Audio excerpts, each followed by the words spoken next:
When Washington Commanders place kicker Zane Gonzalez kicked a 37-yard field goal last Sunday to give his team its first playoff win since the 2005 season, it wasn't just a doink off the uprights NBC cameras captured. As Gonzalez ready to send his team into the divisional round, a national audience was brought into his preparation, many not fully understanding what they were watching. This is Zane Gonzalez.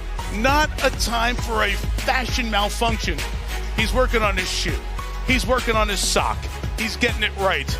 Get the kicking shoe back on. Usually kicking shoes are a size smaller than the other shoe because these guys want a tight feel around their foot. But it didn't feel right. I can feel that little ridge in the sock there. I got to get it right. From adjusting his socks to touching his hair repeatedly, the Sunday Night Football commentators and viewers at home saw what the 29-year-old Texas native has been dealing with most of his life, a condition known as obsessive-compulsive disorder, commonly referred to by its acronym OCD.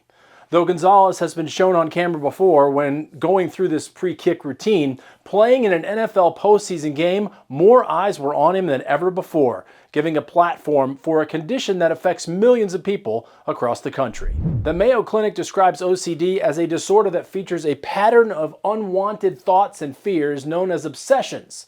These obsessions lead you to do repetitive behaviors, also called compulsions.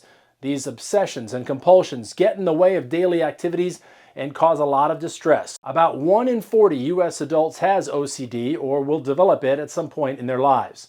That's approximately 8.2 million people, and on average, 1 in 100 children have OCD. Gonzalez has been dealing with OCD since he was a child. He began to open up about managing the condition when he was a freshman at Arizona State. After breaking an NCAA record for field goals in a career, he was nicknamed Legatron by ASU fans after all, the Sun Devils kicker was selected by the Cleveland Browns in the 2017 draft. He had to wait for that moment, though. It was the 7th round, and Gonzalez was the 224th pick. ESPN reported that year, quote, "It's possible Gonzalez slipped down the draft board due to his honesty about his obsessive-compulsive disorder." A few months after the draft, Gonzalez told the network, "As a football player with OCD, it makes you a perfectionist and more detail-oriented. Off the field, it's a pain in the butt." No matter the round, Gonzalez was drafted and in the NFL. He pressed on as his career took him to Arizona, Detroit, Charlotte, San Francisco, and just this past November to Washington, mere weeks before his game-winning kick. In 2021, he spoke to the Charlotte Observer about coping with OCD, saying, "It affected me a lot more as a young kid. It's just little thoughts, little funny habits that I do. Specifically, sometimes I rinse my hands before kicks, and I was kind of curious about that. But that's one of the most common things people with OCD do. It instantly makes you feel relieved. I don't know why. If it's just a placebo effect, it's not something I love having, but it's just what it is, and I've learned to deal with it." The NFL kicker joins several other pro athletes speaking publicly about their OCD experiences. As a young adult, New Zealand Olympic track cyclist Sam Dakin first began noticing OCD symptoms in 2018, just a few years before competing in his first Olympics in Tokyo.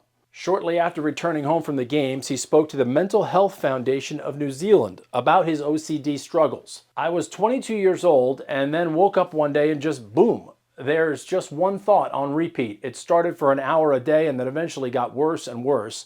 And then I was at 16 hours a day and I could only escape it when I slept, which was just horrific." Just last week, Dakin sat down with the Good Day Matrix podcast about how an online community helped him deal with the condition. Started just scrolling the internet and Googling this thing that was going on in my head, and eventually one day I was on Reddit and I found this feed of pure OCD, and these people just described exactly what I was feeling. It was just like this relief.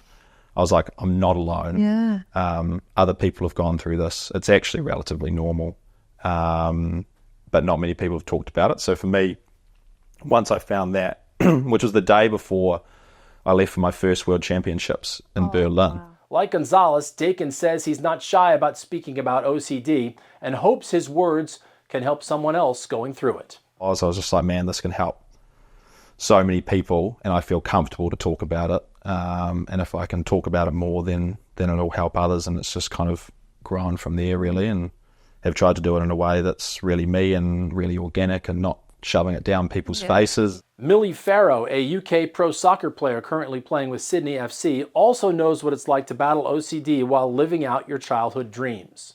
She told the New York Times in 2023, quote, "It's a very strange place to be, being controlled by a thought in your head." Farrow told the Times she would see someone she described as contaminated, touching a certain surface, and would, quote, be assessing it, analyzing it. Farrow said with a diagnosis and therapy starting at age 14, she's been able to get a handle of her OCD, saying, quote, "It is something I will have for the length of my life, but it can be dealt with and can be under control. That's the place I'm in now." And now, as a professional soccer player, she says, "I'm so glad I didn't give up." And another soccer star, one of the most famous to play the game, David Beckham, opened up in a 2023 Netflix documentary series about how OCD affects his life in retirement.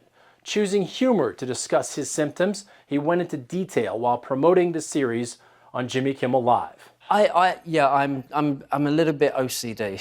I'm a little more bit, than a little bit OCD. A little bit. Like, are you looking bit. Around right now and wanting to clean stuff up here? A little bit. Yeah. I mean, the carpet could have been vacuumed in a little straight. But in all honesty, you know, that is what I'm like. Victoria always jokes, because when we have our friends around for dinner or drinks, you know, I start turning like lights off and cleaning the candles. And, you know, start you cleaning. trim the candle wicks. I do. Oh, insanity. But it's not just the wicks; it's the outside of the glass as well. So. For the millions dealing with OCD, it may not be humor that gets them through, but finding someone to rely on. Dakin's advice is to find someone that you trust and you feel you can lean on, and in turn, they'll understand and they'll want to be there to help you. And for others, it was that game-winning kick that made him feel a sense of connection. As PGA Tour and SiriusXM host Jeff Eisenband wrote on X, "As someone who has dealt with OCD most of my life, I have such immense respect for Zane Gonzalez being able to perform in the clutch like this. Hate seeing people try to drag him for it." And speaking of those who poked fun at Zane Gonzalez's pre-kick routine without knowing the full story, his wife Lizzie posted a TikTok video using a viral meme to send them all a message. "Scram! Leave her alone. She doesn't want to talk to you." As for Gonzalez, 2024 was a year of celebration. He got married last April and the couple welcomed their first child in December. Now he's looking for the good times to continue. Next up, Washington meets Detroit in the divisional round, and after the headlines from his wild card kick, he's probably got a few more fans rooting for him. For Straight Arrow News, I'm Chris Francis. For more sports stories like this, download the Straight Arrow News app.